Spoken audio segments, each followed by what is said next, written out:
నమస్కారం వార్తలకు స్వాగతం ముందుగా ముఖ్యాంశాలు పోలవరం ప్రాజెక్టును పరిశీలించిన ముఖ్యమంత్రి నారా చంద్రబాబు నాయుడు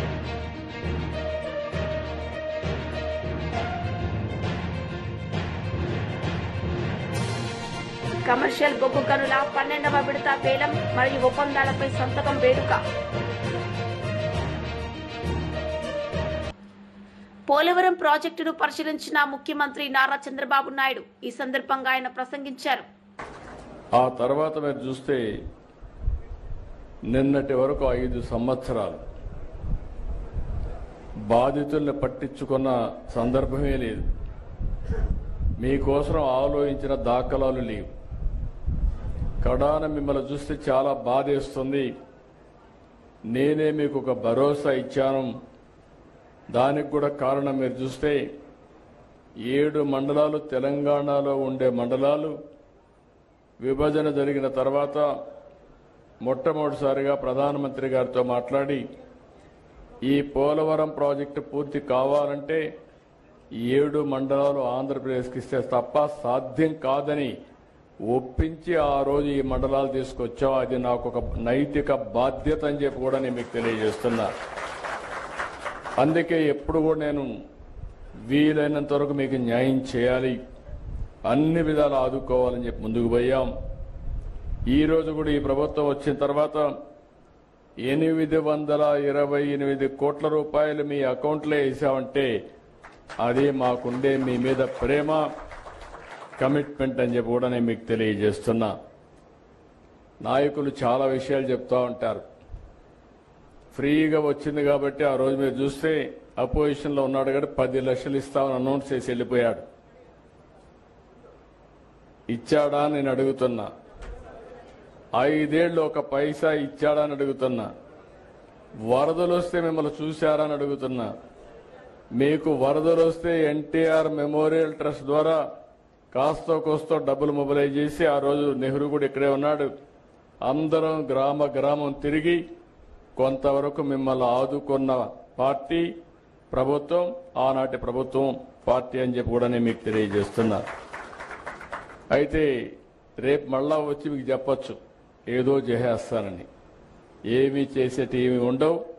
వీళ్ళకి అధికారం తప్ప మీకు అన్యాయం చేస్తే ఒక యాంగిల్ చేశాడు. పోలవరాన్ని ఏం చేశాడో మీరు చూశారు. ఎప్పుడో పూర్తి అయిపోయి ఉండాలి. ఆ రోజు తెలుగుదేశం ప్రభుత్వం కంటిన్యూ అయి ఉంటే 2020కి పోలవరం ప్రాజెక్టు పూర్తయి మీ అందరికీ పునరావాసం కూడా ఇచ్చి మీరు కూడా ఇప్పటికి సెటిల్ అయ్యేవారు. ఈరోజు అవన్నీ కూడా పూర్తిగా దెబ్బతినే పరిస్థితి వచ్చింది. పోలవరం కూడా ఖర్చులు పెరిగిపోయినాయి. డయాఫామ్ వాల్ మీరు చూస్తే దగ్గర 400 కోట్ల రూపాయలతో డయాఫామ్ వాల్ కడితే అది ఈరోజు మొత్తం మునిగిపోయి కొట్టుకొని పోయి కమర్షియల్ బొగ్గు గనుల 12వ విడత వేలం మరియు ఒప్పందాలపై సంతక వేడుక న్యూఢిల్లీలో జరిగింది. ఈ సందర్భంగా కేంద్ర మంత్రి కిషన్ రెడ్డి మాట్లాడారు. Consumer in the world, we have the second largest coal mine, Gewra, in Chhattisgarh, in our country. More than 74% of power generation is contributed by the coal-based thermal power plants. Over 50% of railway freight revenue comes from our sector. In India, the coal sector workforce comprises 4.78 lakh employees. Coal production growth rate was recorded at 5.64 in 24-25. Friends, since 2015, introduction of the transparent action regime, private sector participation, new technology adoption have completely changed this sector. So far, 125 coal mines have been successfully auctioned in 11 rounds, ensuring strong private sector partnership. These 125 coal mines are expected to attract more than 40,000 crore investments and create 4 lakh direct and indirect jobs. Today, with the 12th tranche, we are taking another big step, auctioning 28 more coal and lignite blocks. This auction reduce coal imports, save foreign exchange, and make in India truly Atmanirbhar. Every coal block auction boosts jobs, logistics, and downstream industries, creating opportunities and contributing to national development growth. With the action system, public sector PSUs are competing with the private sector, which has led to the greater efficiency. This has motivated them to reform, to perform, and eventually transform their operations. Reform, perform, transform, this is our Honorable Prime Minister Narendra Modi ji vision. This is a enhance coal sector's overall global competitiveness. మాజీ మంత్రి Botsa Satyanarayana media సమావేశం నిర్వహించారు. ఈ సందర్భంగా ఆయన మాట్లాడారు.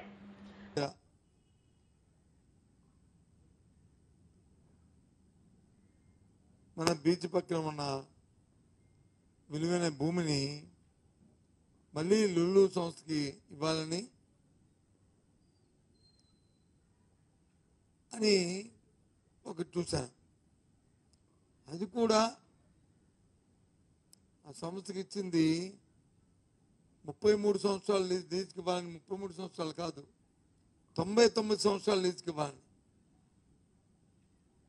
Lease కూడా సంవత్సరానికి 50 లక్షల, ఎకరాకి 50 లక్షల రూపాయలకి లీజుకి ఇవ్వాలని. దాంట్లో వాళ్ళు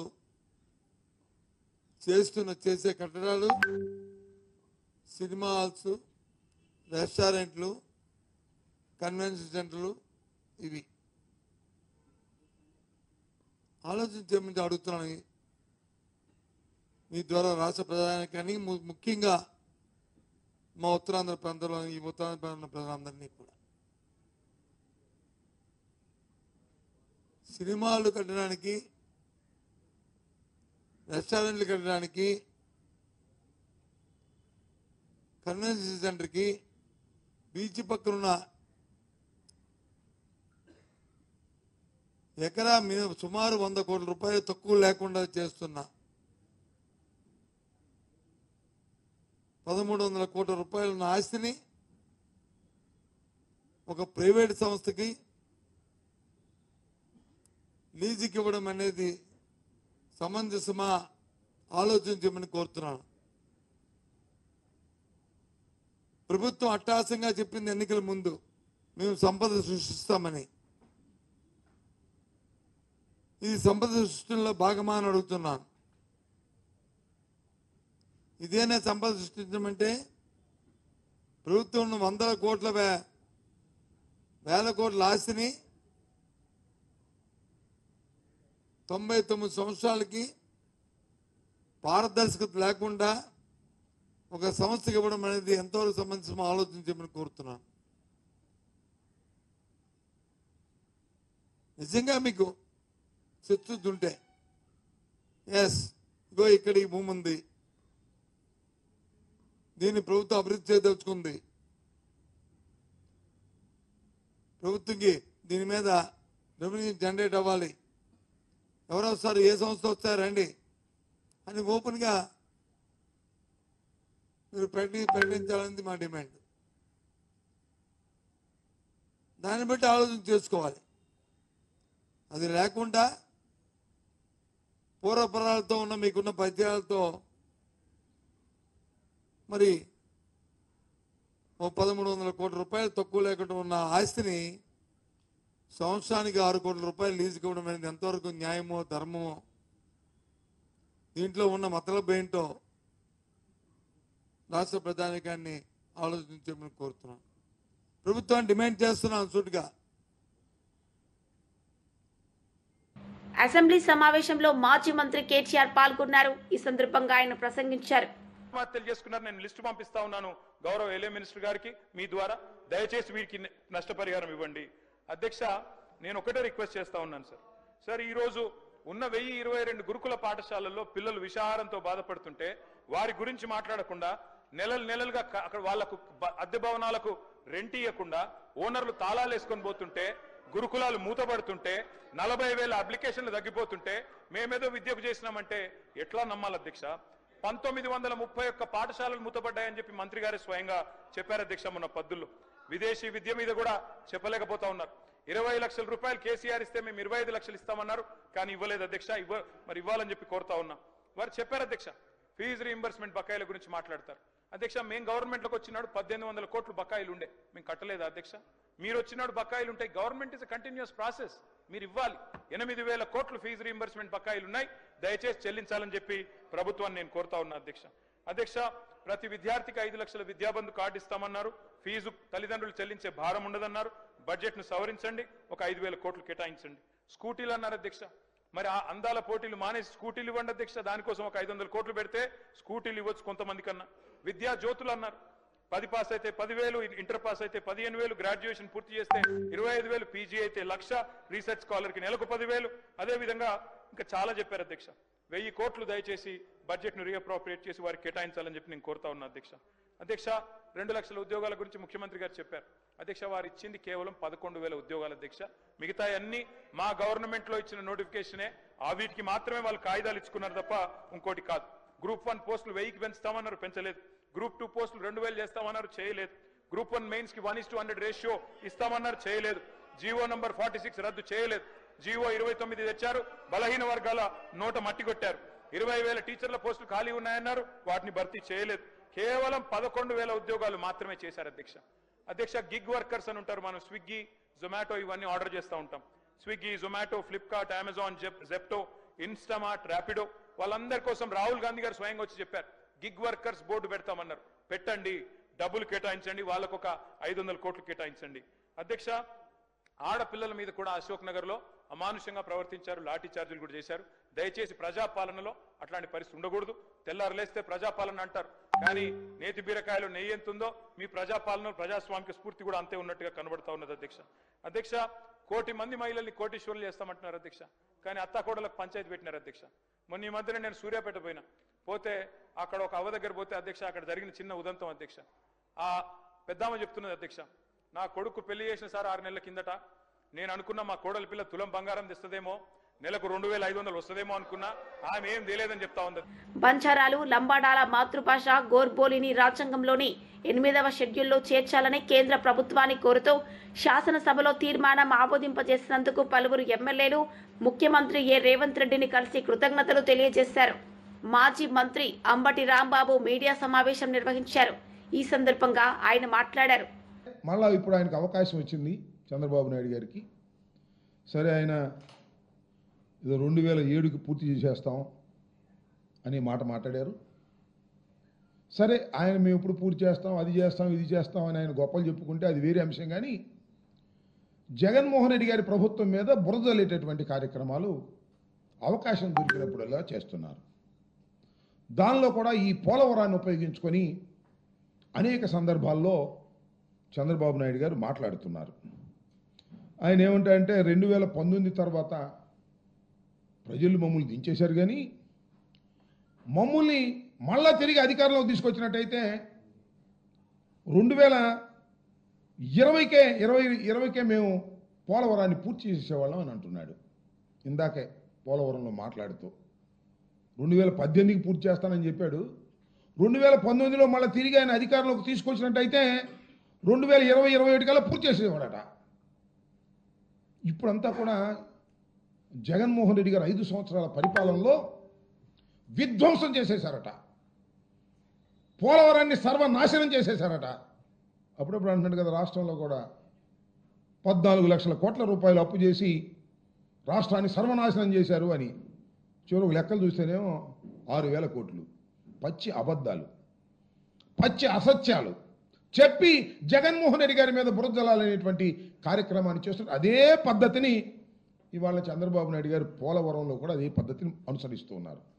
చంద్రబాబు నాయుడు గారు 4వ ప్రమాణ స్వీకారం చేసిన తర్వాత ఒకసారి వెళ్ళాడు, మళ్ళీ ఇప్పుడు వెళ్ళాడు, పచ్చి అబద్ధాలు చెప్పేటటువంటి కార్యక్రమం చేస్తున్నారు. నేను అనేక సందర్భాల్లో ఇంతకు ముందు కూడా ప్రశ్నించా చంద్రబాబు నాయుడు గారిని, ఇప్పుడు కూడా అదే మళ్ళా ప్రశ్నిస్తా. ఎందుకంటే మళ్ళా చంద్రబాబు నాయుడు గారు అవే మాటలు చెబుతున్నారు కాబట్టి. నేను ఒక్క విషయాన్ని గౌరవనీయులైనటువంటి చంద్రబాబు నాయుడు గారిని, రాష్ట్ర ముఖ్యమంత్రి గారిని, 4వసారి ముఖ్యమంత్రిగా ప్రమాణ స్వీకారం చేసినటువంటి అనుభవశాలి, టాలెస్ట్ పర్సనాలిటీ అని చెప్పుకుంటారు. చాలా అనా పైసలతో సహా మాదే ఖర్చు అని చెప్పారే. ఏమండి చంద్రబాబు నాయుడు గారు, మీరు ఎందుకు తీసుకున్నారు? మీరు ఎందుకు కట్టాలనుకున్నారు? రాష్ట్ర ప్రభుత్వానికి ఏమి సంబంధం? కేంద్రం కదా కట్టవలసింది, ప్రతి పైసా కేంద్రమే కదా, నిర్వాసితులకు ఇచ్చేది R&R ప్యాకేజ్ కూడా కేంద్రమే కదా. మీరు ఎందుకు తీసుకున్నారు? 2016లో చంద్రబాబు నాయుడు గారు తీసుకున్నారు. ఎందుకు చెప్తున్నానంటే ఫండ్స్ని మేము డైవర్ట్ చేశామని చెప్తున్న సందర్భంగా నేను చెప్పదలుచుకున్నా, ఇక్కడ అడగదలుచుకున్నా.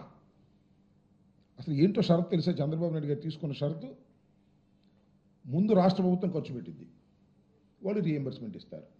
అంటే మనం ఒక 1000 కోట్లు ఖర్చు పెట్టామనుకోండి, ఈ 1000 కోట్లు కూడా లెక్క చూసి, అయ్యా మీరు ఖర్చు పెట్టి మన నిజమేను, మీ రాష్ట్ర ఖజానా నుంచి ఇదిగో ఈ 1000 కోట్లు తీసుకొని నేను ఇస్తారు.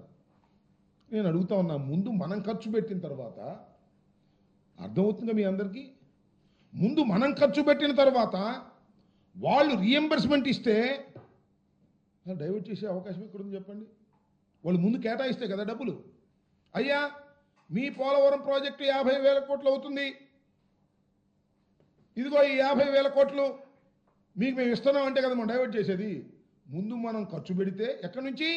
రాష్ట్ర ఖజానా నుంచి ఖర్చు పెడితే, ఆ ఖర్చు పెట్టిన డబ్బులు నిజంగా ఖర్చు పెట్టారా లేదా అని Polavaram project authority Nizam sugar factory విషయాన్ని అసెంబ్లీలో ప్రస్తావించిన బోధన్ ఎమ్మెల్యే సుదర్శన్ రెడ్డి ప్రస్తుతం జరుగుతున్న శాసనసభ సమావేశాల్లో 0 అవర్లో నిజాం షుగర్ ఫ్యాక్టరీ అంశంపై ఎమ్మెల్యే సుదర్శన్ రెడ్డి మాట్లాడుతూ, నిజాం షుగర్ ఫ్యాక్టరీ గత పాలకుల నిర్లక్ష్యం కారణంగా మూతపడిందని అన్నారు. షుగర్ ఫ్యాక్టరీ గత వైభవం గురించి కూడా ఆయన అసెంబ్లీలో ప్రస్తావించారు. రైతులకు కూడా సూచనలు ఇచ్చుకుంటూ ఆ ప్లాంట్ స్టార్ట్ చేసాము అధ్యక్ష. ఆ విధంగా స్టార్ట్ చేసిన తర్వాత 37 నుంచి ఈ రోజు వరకు 87 ఇయర్స్ అయింది అధ్యక్ష. మరి 87 ఇయర్స్ గత 10 ఇయర్స్ నుంచి ఫ్యాక్టరీ క్లోజ్ అయింది అధ్యక్ష. దాన్ని మీ ద్వారా కన్సల్ట్ మంత్రి గారికి కానీ రిక్వెస్ట్ చేస్తా ఉన్నాను. ఆ ఫ్యాక్టరీ కేవలం షుగర్ ఫ్యాక్టరీతో కాకుండా, ఆ ఫ్యాక్టరీ వితౌట్ కోల్ కేవలం బగాస్తోనే బయలు నడుపుతూ, ఆ టర్బైన్తో వచ్చిన పవర్తో ఫ్యాక్టరీ నడుస్తూ, అదేవిధంగా దానికి వచ్చిన ములాసెస్ను కూడా ఎక్కడ కూడా మనం వేస్ట్ కాకుండా, ఆ ములాసిస్తో కూడా మనకు కావాల్సిన స్పిరిట్లు కానీ ఇథనాల్ కానీ, ఈ రోజుల్లో మనం మన వెహికల్స్ కూడా ఇథనాల్ వాడుతూ ఉన్నాం అధ్యక్ష. ఆ విధంగా అన్ని విధాలుగా పనికొచ్చే విధంగా చేసుకుంటే అవకాశం ఉంది. కాబట్టి దాన్ని వేస్ట్ కూడా అధ్యక్ష, దాన్ని వేస్ట్ వచ్చింది కూడా ఎరువులుగా మా రైతులు వాడేవాళ్ళు అధ్యక్ష. అంటే షుగర్ ఫ్యాక్టరీలో ఏది కూడా వేస్ట్ కాదు, బయటకు వెళ్ళి పవర్ అవసరం లేదు, కేవలము రైతులు దానిపైన ఆధారపడి టన్నేజ్ పెంచుకుంటే ఆ రోజుల్లో ఈ ఫ్యాక్టరీలు ఇబ్బంది కావటానికి గత 20 ఇయర్స్ నుంచి రైతులది 800 ఉన్న షుగర్ కేన్ రేటు ఇప్పుడు 32-3300 అయింది. దాన్ని కేను మట్టుకు షుగర్ కేన్ వచ్చిన తర్వాత కేవలం 3300కి అమ్ముతున్నాం అధ్యక్ష. అంటే కేన్ ఎంత పర్చేజ్ చేస్తున్నామో ఆ రేటుకి షుగర్ అమ్ముతా ఉన్నాం. ఆ ఎక్స్పెండిచర్స్ కానీ అదిగాక గత ప్రభుత్వాల నిర్లక్ష్యంతో టన్నేజ్ రాక మంచి సీడ్ సప్లై చేయక మన రైతులకు ఇబ్బంది అయింది అధ్యక్ష. దాన్ని దృష్టిలో పెట్టుకొని మరి మేము ఈ ఫ్యాక్టరీ స్టార్ట్ చేయాలి. ఈ జోన్ అధ్యక్ష ఇది కానీ మెదక్ కానీ జైరాబాద్ కానీ కొన్ని ఏరియాలు ఉన్నాయి అధ్యక్ష. 13%, 12 to 13% రికవరీ అధ్యక్ష. అంటే 13% అంటే జనరల్ గా వేరే ప్లేస్ లో 9 to 10 వస్తుంది అధ్యక్ష. అంటే ఒక్క టన్నుకు 30 కిలోలు, 1% 10 kgs వస్తుంది అధ్యక్ష. ఆ విధంగా 30 కేజీలు అంటే 1000 రూపీస్ ఎక్కువ వస్తుంది అధ్యక్ష. దాన్ని బట్టి కేను సీడును బట్టి ఈ ఫ్యాక్టరీ స్టార్ట్ చేయాలని, అదేవిధంగా ఈ ఫ్యాక్టరీ కూడా ఎక్కడ కూడా లోన్లు లేకుండా నడిచినాయి. గతంలో ఒక పవర్ ప్లాంట్ వేసినాం 20 TMs తో, 20 megawatts తో. ఆ పవర్ ప్లాంట్ కు 96 crores అయినాయి అధ్యక్ష. కేవలం వార్తలు ముగించే ముందు ముఖ్యాంశాలు మరోసారి. పోలవరం ప్రాజెక్టును పరిశీలించిన ముఖ్యమంత్రి నారా చంద్రబాబు నాయుడు.